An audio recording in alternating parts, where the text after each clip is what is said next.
ലോക്സഭാ തെരഞ്ഞെടുപ്പിന്റെ നിശബ്ദ പ്രചരണ ദിവസമായ ഇന്ന് തൃശ്ശൂരിലെ NDA സ്ഥാനാർത്ഥി സുരേഷ് ഗോപി തിരുവനന്തപുരത്ത് മോഹൻലാലിൻ്റെ വീട്ടിലെത്തി അദ്ദേഹത്തെ സന്ദർശിച്ചു. ഇന്ന് നിശബ്ദ പ്രചരണത്തിൻ്റെ സമയമാണെന്നും തൻ്റെ മണ്ഡലത്തിന് പുറത്തു വന്ന് അത് ചെയ്യുകയാണ് എന്നുമായിരുന്നു സുരേഷ് ഗോപി മോഹൻലാലിനെ കണ്ട ശേഷം മാധ്യമങ്ങളോട് പറഞ്ഞത്. 15 മിനിറ്റ് നേരമാണ് രണ്ടുപേരും തമ്മിലുള്ള കൂടിക്കാഴ്ച നടന്നത്. ഇതിനുശേഷമാണ് രണ്ടുപേരും മാധ്യമങ്ങളോട് സംസാരിച്ചത്. അതായത് സുരേഷ് ഗോപിയും മോഹൻലാലും ചർച്ചയ്ക്ക് ശേഷം മാധ്യമങ്ങളോട് സംസാരിച്ചിരുന്നു.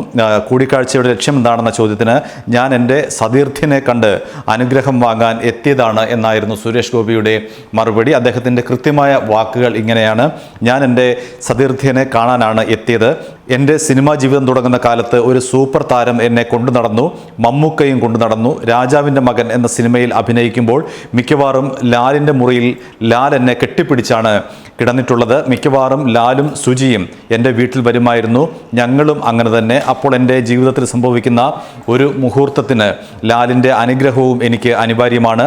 ആ അനുഗ്രഹം വാങ്ങാൻ എനിക്ക് അനുമതി കിട്ടി. വന്ന് സന്ദർശിച്ചു.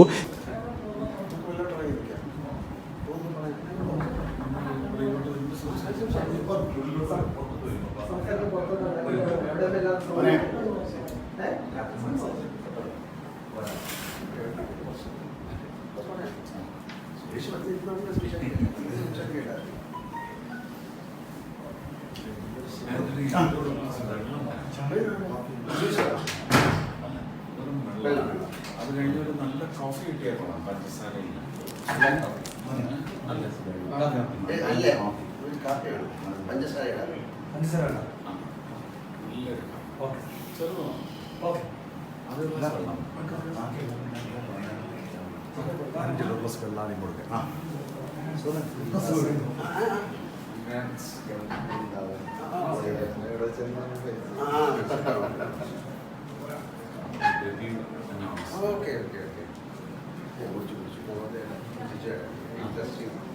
ഇതൊരു നിശബ്ദ പ്രചരണത്തിൻ്റെ സമയമാണ്, പക്ഷേ ഞാൻ എൻ്റെ മണ്ഡലത്തിന് പുറത്ത് വന്ന് അത് ചെയ്യുന്നു. ഇതായിരുന്നു സുരേഷ് ഗോപിയുടെ വാക്കുകൾ.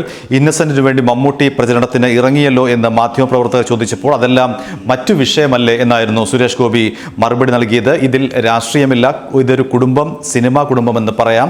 ലാലിൻ്റെ അമ്മ എനിക്ക് ഇഷ്ടം പോലെ ഭക്ഷണം ഉണ്ടാക്കി തന്നിട്ടുണ്ട്. ആ അമ്മയുടെ അനുഗ്രഹവും എനിക്ക് വേണം. അമ്മയെ കണ്ട് അനുഗ്രഹം വാങ്ങി സുരേഷ് ഗോപി ഇങ്ങനെയാണ് പ്രതികരിച്ചത്. തൻ്റെ ഏറ്റവും അടുത്ത സുഹൃത്തായ സുരേഷ് ഗോപിക്ക് എല്ലാവിധ നന്മകൾ ഉണ്ടാകട്ടെ എന്ന് പ്രാർത്ഥിക്കുന്നതായി മോഹൻലാലും പറഞ്ഞു.